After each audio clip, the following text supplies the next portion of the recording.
4 hanggang alas 4:30 ng hapon. Magandang hapon mga kapanalig. Welcome sa programang Usapang KKK, Kalusugan, Kagalingan at Kagandahan. Ako po si Ivy at kasama natin si Dr. Irene Lim.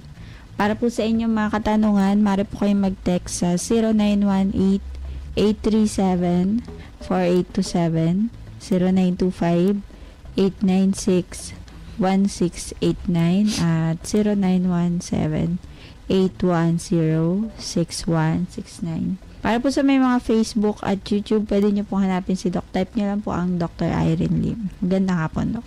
Magandang hapon pong muli sa inyong lahat at welcome po sa ating talakayan sa Usapang KKK. Ang inyo pong lingkod, si Dr. Irene Lim, ang magbibigay na naman po sa inyo ng panibagong kaalaman. And always remember that knowledge is power. Ligtas ang may kaalaman. And when you lose your health, you will lose everything. Paki-like, share, and subscribe po. I-type nyo lamang ang Dr. Irene Lim both sa YouTube and sa Facebook. Yung mga na-miss out nyo hong topic, so pwede nyo hong balikan dito ho sa ating mga video, no? Ang ating pong tatalakayin sa hapong ito ay tungkol po sa leaky gut syndrome. Ano ho ba ito? Ha?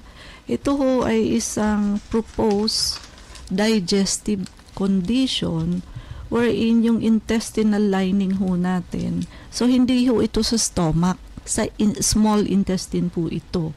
So, intestinal lining allows bacteria and toxin into the bloodstream.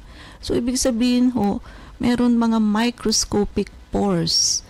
So, nakalulusot po doon ang mga mikrobyo, pati ho mga toxin, diretso ho sa bloodstream, sa dugo natin.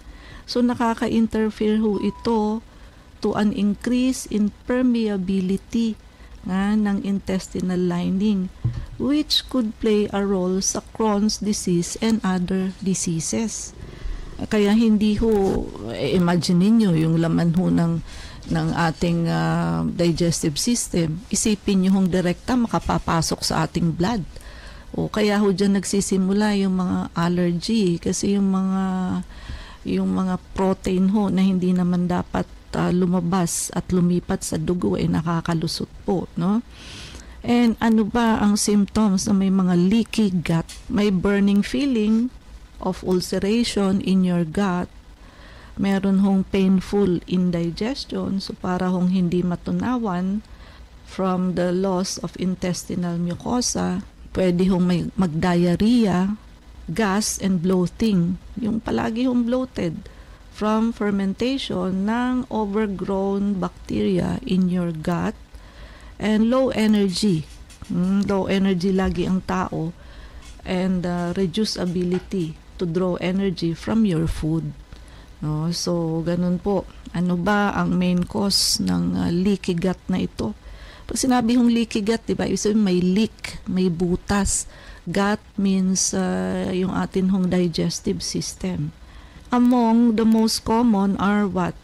Siyempre ho, nangunguna alcohol. So yung mga mahilig hong uminom ng alak, yung mga mahilig kumain ng processed foods, yung mga tocino, hotdog, sausage, yung mga salami, spice ham, ayan, bacon, lahat po yan.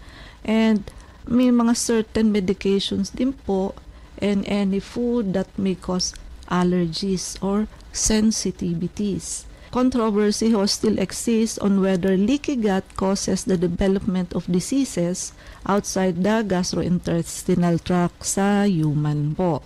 Ang lectin ito ay found in many foods, not just grain, and pag ito ay consume in smaller amounts, no?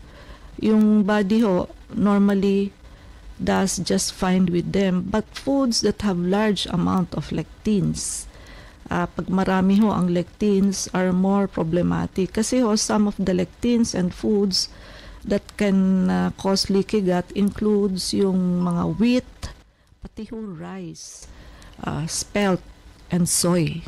Pwede yung maging cause ng leaky gut.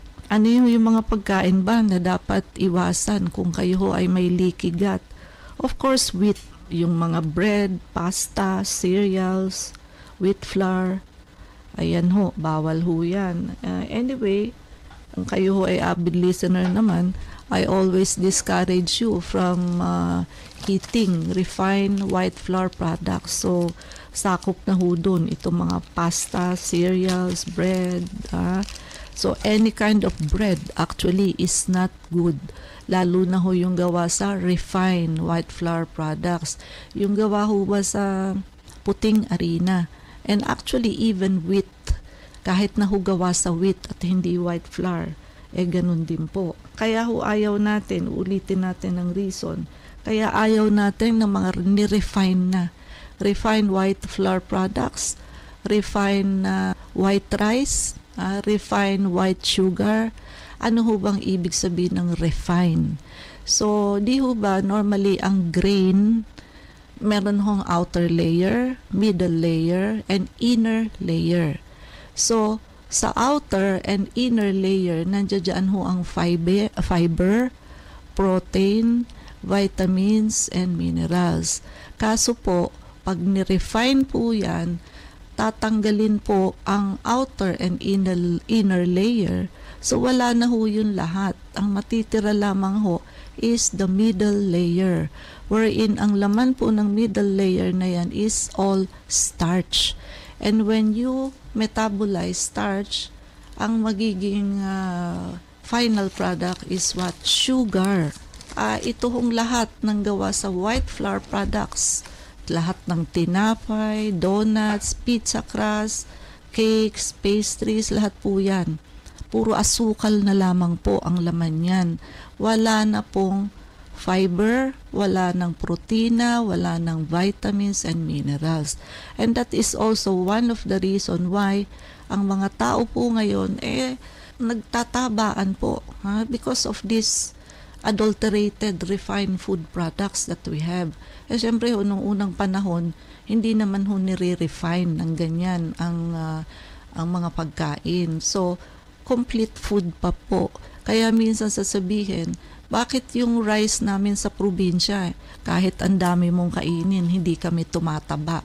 Bakit yung rice dito sa Maynila, konti lang kainin mo, ang taba-taba mo na? Why? Kasi ho, yung white rice dito, nirefine na rin.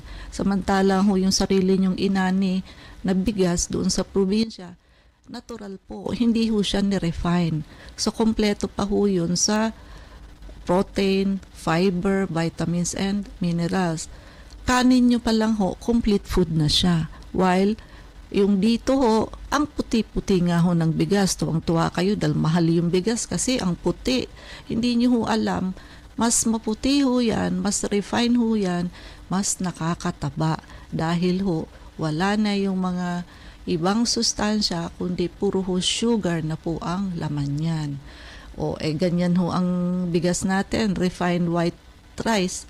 Tapos kakain ka pa ng gawa sa refined white flour. Kain ka pa ng tinapay, cakes, pastries, cookies, ano na po, lahat na po yan, puro na lang asukal ho. Kaya paano hindi tataba ang population ngayon? Kahit ho bata pa ngayon, bihira kang makakita ng payat. Noon ho, di ba?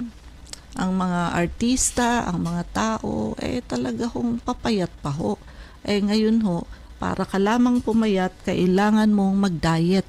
Katakot-takot na diet para lamang ho pumayat ang tao. At wala na hong magkasyang damit.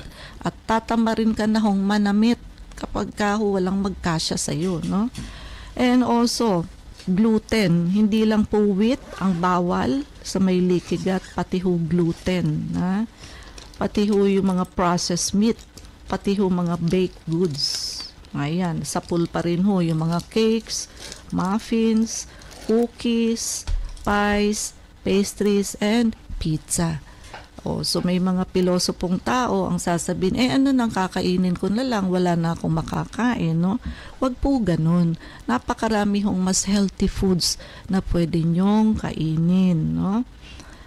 Paano ho natin mahihil kung kayo po ay may leaky gut? Number 1 ho, gumamit ng probiotic. para ho mag-heal yung gut. Probiotic is what? Good bacteria. Bukod sa probiotic, gumamit din ho ng prebiotic. Anong difference ng prebiotic and probiotic? Prebiotic ho, food ng probiotic. So, mag-prebiotic din po kayo para ho maging healthy yung probiotic ninyo. I-nourish ho yung body with, prebiotic. And drink water plus tea. I-remove ho yung mga inflammatory foods. Kumain ho ng maraming kiwi fruit. So, kiwi fruit is good for leaky gut. Nourish yourself with collagen. Enjoy a glass of green juices. And mag-exercise po daily. But ang pinaka-numero 1 ho dito, probiotic and prebiotic. Malaking bagay ho ang nagagawa niyan sa leaky gut ng tao. Ang banana ho ba is okay for a leaky gut? Of course, the answer is yes. Nakakatulong ho yan mag-stabilize ng ating gut, bacteria, and fight inflammation. Plus, of course, portable ho siya. Ibig sabihin, madali hong bitbitin. As merienda, masarap ho siya, and very affordable. Bukod sa great ho siya in combating diarrhea and setting upset stomachs. Hindi ho ba pagka sa may ulcer, gastritis o sa stomach po yan, hindi ho ba ang role ng banana is what? Pinapatch niya ho o tinatakpan niya yung mga ulcer and gasgas. So same thing sa leaky gut o yung mga microscopic pores na yan ho ipapatch niya rin, tatakpan niya para ho mag-heal ng mas mabilis. Why? Yung atin hong ulcer, gastritis, leaky gut, mas mahirap ho yan kasing gumaling kesa ho sa may sugat ka sa ibang part ng katawan. Why? Halimbawa ho, may sugat ka sa siko mo. Pwede nyo ho kasing iwasan yan na hindi ho masasagi para ho gumaling agad. While if it is in the stomach and intestines, doon nga ho dadaan talaga yung pagkain. Wala hong ibang dadaanan. Talaga hong masasagi at masasagi yan. Ilang beses ho ba tayo kumakain sa isang araw? The least is 3 times. Kung may merienda ho, 5 times. Kung kumakain ka ho palagi ng banana, napakaganda ho. Kasi i-coat niya ho yung lining ng stomach and small intestine. So, hindi ho magagasgas, hindi masyadong madadaanan kasi kinote niya ho . So, mas madali ho ang healing ng gastritis, ulcer, and even leaky gut pagka ho palagi kayong kakain ng banana. So, very friendly ho ang banana sa gut natin. Ayun nga ho, may mga problema, no? Ang may gut problem daw ho ba makakakos ng depression? Bakit naman nasingit si depression, no? Nasa digestive system tayo, no?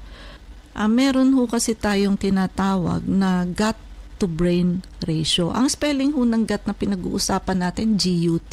Ha? So, ibig sabihin ho yung digestive system. Paano ho yung gut-to-brain ratio, relationship na yan or connection? No? So, kasi ho ganito, pag meron kang troubled intestine, so makakasend ho yan ng signal to the brain just as a troubled brain can send signals to the gut. So, vice versa ho yan. Yung sa stomach mo, magsesend sa brain, magsesend back naman yung brain anong message din sa ating gut. Therefore, a person's stomach or intestinal distress can be a cause of the product of anxiety, stress, or depression. So, that is because the brain and the GI tract are intimately connected. So, pagka may problema daw ho tayo sa ating digestive system, makakapag-send ho yan ng signal, maaapektuhan ho kasi yung production natin ng mga neurotransmitter like serotonin. So, serotonin is one of the happy hormones. So, pag hindi nababawasan ho kasi ang absorption ng serotonin, pag tayo ho ay may leaky gut, naapektuhan yung absorption ng serotonin which is a happy hormone. Ano po, no? Happy hormone nga ho siya. O di, ano ho ang mangyayari? magkokos ng depression sa pasyente. Kasi hindi masyadong na-absorb yung serotonin, which is the happy hormone. Ang tao ho, bawasan mo o tanggalin mo ang serotonin, sad siya. Another thing, good na nga ho ang banana sa intestine, sa gut, dahilan sa pinapatch niya ho o tinatakpan niya yung mga sugat, gasgas, para ho mag-heal ng mas mabilis. May serotonin pa ho ang banana. Di ba sabi ko sa inyo, ang serotonin ng banana nasa dulo. Kaya wag niyo ho munang pipilasin sa piling. Kasi ho, pagka pinilas nyo na, madudumihan yung dulo bago kayo kumain. Minsan tinatanggal natin yung dulo kasi marumi na. Nandoon hulo sa dulo ang serotonin. Wala ho sa gitna. No? So, wala ho sa sides. Nasa dulo po ng banana. Kaya wag nyo ho yung tatanggalin. So, beneficial ho kasi nakatutulong siya sa pagkukot ng disorder sa ating stomach, intestine, at the same time, nakakapagbigay ho siya ng extra serotonin sa ating brain. Kasi nga, pag may leaky gut ka, hindi ho masyadong naa-absorb ang serotonin, which is a happy hormone. Kaya ho yan, pwedeng makakos ng depression and also anxiety and also stress sa pasyente. Kasi nga ho, ang brain and gut or gastrointestinal system are intimately connected to each other. So, pag may kaibigan ka o kakilala or even yourself ay meron hong depression, bigyan niyo ho ng probiotic and prebiotic. So, meaning ho, hindi lamang yung depression niya ang gagamutin mo. So, hindi lamang antidepressant ang dapat ibigay. Also, you need to check the thyroid. Baka ho hypothyroid. Hypothyroidism, pagka ho severe and prolonged, can cause depression. Pag na-check mo na hong lahat yan at wala doon ang problema, then isipin niyo ho yung gut-to-brain connection or relationship. Baka naman may leaky gut ang pasyente. So wala naman hong masama kung magbibigay ho kayo ng probiotic and prebiotic sa pasyente. Baka ho kasi leaky gut ang problema ng pasyente. Sa depression ho, marami tayong dapat i-consider, no? So, isa na nga ho dun, hypothyroidism. Kahit ho anong antidepressant ang ibigay nyo, pag hindi nyo ho na-correct ang hypothyroidism ng pasyente, hindi nyo ho makokorek ang depression. Again, kung may leaky gut ho ang pasyente, hindi nyo ho makokorek ang depression niyan kasi ho yung root cause, which is the leaky gut, meron hong microscopic pores So, nakalulusot ho yung mga germs, iba pa hong mga toxin directly to the blood. While yung dapat naman hong ma-absorb, like serotonin, happy hormone, hindi naman ho na-absorb. So, ang resulta po, depression. Kaya, wag niyo hong kalimutan na pag depression ang problema, i-check niyo ho ang gut or gastrointestinal ng pasyente.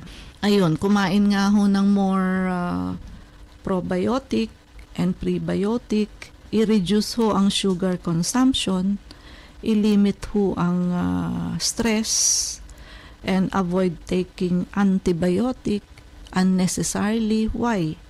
Kasi po, ang pagtitake ng antibiotic, napapatay niya ho. It kills both good and bad bacteria. Hindi dapat ho ang mapapatay yung bad bacteria lamang po. But of course, ito hong mga wide spectrum antibiotic, para hong Armalite yan. Wala hong pipiliin. Kay bad, kay good, mapapatay ho ng antibiotic basta bacteria. So, good bacteria, siya na ho si probiotic So, pati probiotic mamamatay. And it can cause depression pagka ho may leaky gut ang pasyente. Matatanggal ho si probiotic. Mawawala ho yung balance sa ecosystem ng digestive system. And also, exercise regularly, and get a quality sleep. Pagka may gut depression ang pasyente. So, it can also inhibit the proper production, storage of neurotransmitters leading to chronically low level. Okay? And ano hong mga vitamins ang makakatulong for leaky gut? Mga supplements na merong zinc, L-glutamine, collagen peptides, probiotic, digestive enzymes, fiber, vitamin D, licorice extract. Sa deficiency naman po, ano ang pwedeng mag-cause ng leaky gut? Nutritional deficiency, of course, and poor diet may also cause leaky gut syndrome. Pag kulang ho kayo sa vitamin A, vitamin D, long-term zinc deficiency, ayan ho, no?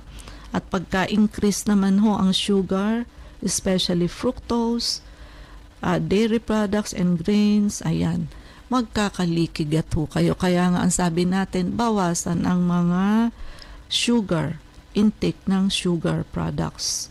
And how long does it take to heal ang may leaky gut? From 4 weeks to 6 months. So, case-to-case basis ho yan para maging fully heal ang isang leaky gut ng isang pasyente. Wala ho kasing masyadong test for us to do to prove na may leaky gut ang pasyente. Hindi ho yan nakikita sa ultrasound, CT scan, endoscopy, hindi po. Proper diagnosis sa symptoms, no? Sa mga kinakain, do's and don'ts, ayan. Diyan nyo lang ho medyo madadiagnose na may leaky gut somehow ang pasyente. So, Ivy? Para po dun sa mga nais magtanong, mag-text po kayo sa 0918-837-4827. Welcome po muli sa Usapang KKK. Ako po si Ivy at kasama pa rin natin si Dr. Irene Lim. Dr. ni 9318, bakit masyado na ang pamamanhid ng mga talampakan ko? Wala pong pakiramdam. Okay, so probably po baka may diabetes kayo, no? So dalawa lang ho yan. It's either kulang ho kayo sa vitamin B complex, that's one. Pero ho kasi pagka B complex deficiency, pag nag-take ho kayo ng vitamin B, mai-improve ho kayo. But if it is due to diabetes, kahit ho uminom kayo ng vitamin B, hindi ho yan maaalis. Kung sa diabetes ho yan, meaning ang sugar ho ninyo is not controlled. So, komplikasyon ho yan ng uncontrolled sugar which we call neuropathy, peripheral neuropathy. So, namamatay ho kasi ang mga nerves, nawawala ng pakiramdam, kasi ho sinisira ng sugar. Kaya ho mahirap po yung ganyan. Ingatan nyo po na huwag kayong masusugatan sa paa, sa pedicure, kasi ho mahihirapan hong makaabot dyan ng antibiotic kahit na ho uminom kayo. So mahihirapan hong mag-heal ang sugat ninyo at mauuwi ho yan sa amputation. Pag nangitim ho yan, mapuputulan ho ng paa. So, wag naman hong umabot sa ganun. Ano ho ang dapat gawin? Kailangan hong i-control ang sugar nyo as soon as possible. Bisitahin nyo ho kami at para maiayos po namin kayo. So, lang tayong oras. So, mangyari po lamang na kayo magpalista kung kayo ay magpapa-check up. So, Unit 1101, Klinika Medica 101, Centuria Medical Makati, Salamanca Street Corner, Kalayaan Avenue, Makati City. So, ang landmark ho natin is along Makati Avenue, yung corner General Luna Street. And everyday ho bukas ang clinic, pati na rin Saturday and Sunday and even holidays. Kailangan lamang ho magpalista ho kayo ahead. And IB ang mga numero. Pwede po kayong tumawag sa 546-9412 at 0922-875-2899. Pwede rin po kayong mag-text sa 0925-896-1689 at 0917-810-06 0917-888-6169. Prevention is better than cure and health is the best investment. Regaluhan niyo po ang inyong sarili ng pagpapacheck up para ma-auscultate namin ang likod ninyo, maagapan ho kung kayo ay may walking or asymptomatic pneumonia. Sabayan nyo na ho ng pagpapa-vector scan. On promo ho kami, and sabayan nyo ng detoxification and blood cleansing program, kasi yan hong dalawang procedure na yan ang mag-a-address sa root cause ng halos lahat ng sakit. And para ho dun sa mga wala naman hong karamdaman, gusto lamang hong magpalakas, magpaputi at magpaganda, meron ho tayong beauty drip sa clinic that is available. And paki-like, share, and subscribe po. I-type nyo lamang ang Dr. Irene Lim both sa YouTube and sa Facebook. IB? Please like us on Facebook. Ang account po natin ay Klinika Medica 101. Maraming salamat mga kapanalig sa pakikinig sa amin sa hapong ito. Abangan nyo po muli kami bukas, alas 4 hanggang alas 4:30 ng hapon. Programang Usapang KKK. Kasama natin si Dr. Irene Lim. Ako po si Ivy at sumayin niyo ang katotohanan. Salamat po.